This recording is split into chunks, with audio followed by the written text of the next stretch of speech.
E hoje, na penúltima reportagem da série Espaço Aéreo Brasileiro, vamos mostrar como é feito o controle do tráfego aéreo. Você também vai acompanhar a interceptação de um avião boliviano. A reportagem é de Carla Lucena e Anarim Amaral.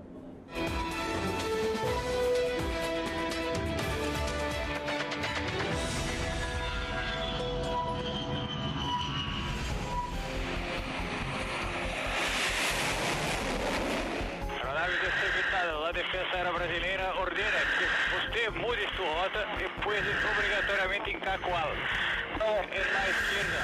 Voy a pasar ahorita, voy a pasar, por amor de Dios, no voy a matar, señor, no voy a matar. Esta é uma ordem, curve agora à esquerda para Pro 050. Irá fazer um poço em Cacoal, em Brasil. Esse foi o primeiro tiro de aviso divulgado pela Força Aérea Brasileira. A ação aconteceu em junho de 2009 em Rondônia, na região de fronteira entre o Brasil e a Bolívia. Segundo a FAB, o monomotor voava irregular a uma altitude de 500 metros, quando foi identificado pelo avião radar E-99 e pelo A-29. Após o pouso, a Polícia Militar do Estado, em conjunto com a Polícia Federal, apreendeu 176 quilos de pasta base de cocaína no interior da aeronave. Os dois pilotos bolivianos que conduziam o monomotor fugiram, mas foram presos 2 dias depois da interceptação. Eu reconheci, vi que era uma aeronave de matrícula estrangeira. Interroguei, ele não respondeu às interrogações. Forcei a mudança de rota, ele não atendeu. Determinei o pouso obrigatório, ele continuou não atendendo. E, finalmente, nós fizemos um tiro de aviso, ele disparou à frente e ao lado da aeronave, aí ele acabou pousando numa pista não preparada, ele abandonou a aeronave. Eles vão responder, obviamente, depende do tipo criminal. Se for tráfico de droga, nós temos a figura do tráfico de entorpecentes internacional, que tem alguns agravantes, que aí já viram uma competência federal. Nós temos a questão também de colocar em risco a navegação de espaço aéreo, que pode ser dado como um agravante, a utilização de aeronaves não certificadas, não homologadas ou em operações não declaradas. A garantia da soberania do espaço aéreo brasileiro é responsabilidade da Força Aérea. Essa competência está prevista na Constituição Federal. Os procedimentos adotados com o avião boliviano estão amparados pela Lei 9.614 de 1998, mais conhecida como Lei do Abate, e regulamentada pelo Decreto 5.144. A norma alterou o Código Brasileiro de Aeronáutica. Toda aeronave considerada hostil ou suspeita de tráfico de drogas que ameace a segurança nacional pode ser interceptada segundo a lei. A autorização é do presidente da República, repassada ao comando da aeronáutica. 5 passos são adotados até a medida extrema, que é a destruição do avião invasor. Mas isso ainda não precisou ser feito pelo Brasil. O primeiro deles é para reconhecer aquela aeronave, ou melhor, para identificar. Consiste em interrogar aquela aeronave desconhecida. O que ele está fazendo ali? Quais são suas intenções? Por que ele não tem um plano de voo aprovado? Enquanto isso, o piloto em voo está transmitindo informações para o controlador.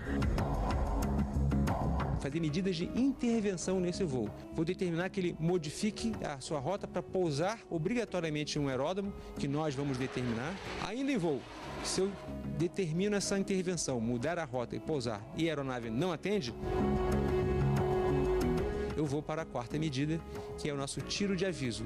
É uma medida bem persuasiva para dizer, você tem que obedecer o que eu estou falando, o que eu estou determinando. O controle e a defesa do espaço aéreo do Brasil é feito por 4 grandes centros integrados. Visitamos o Comando de Defesa Aeroespacial Brasileiro, o CONDABRA. Aqui, os militares monitoram 24 horas por dia a movimentação de todas as aeronaves que entram e saem do Brasil.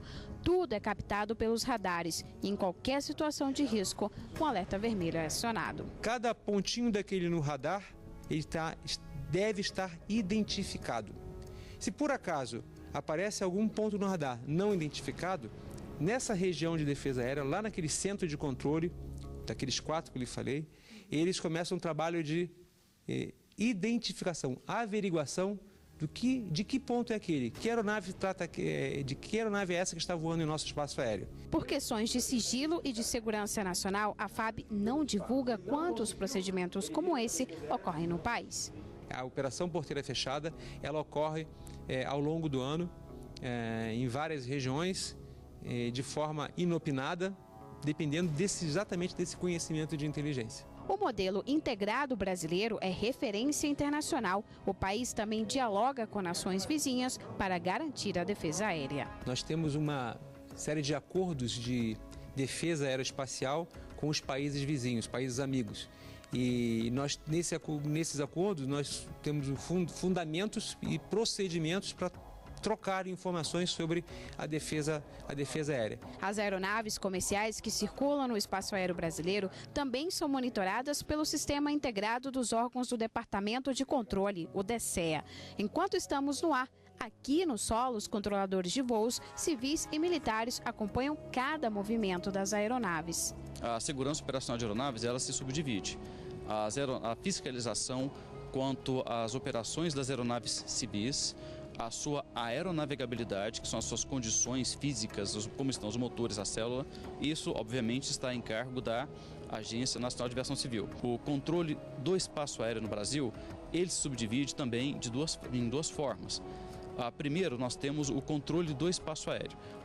Tanto o controle do espaço aéreo como a vigilância do espaço aéreo é feito exclusivamente pelo Departamento de Controle do Espaço Aéreo, ou o DECEA. Para se ter uma ideia da complexidade do trabalho feito por esses profissionais, eles são responsáveis por monitorar a meteorologia, a informação e a telecomunicação aeronáuticas, fazer o controle do tráfego aéreo, a busca e o salvamento.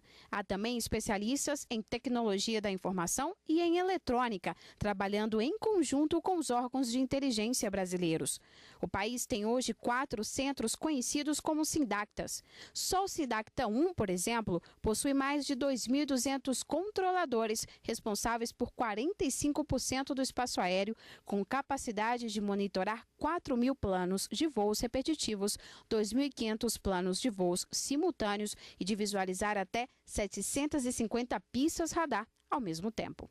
Nós temos um sistema de controle de espaço aéreo hoje que está em 96% de conformidade, um dos maiores do mundo. Então a Força Aérea ela tem se profissionalizado bastante nisso daí e nós temos, de certa forma, dado exemplos.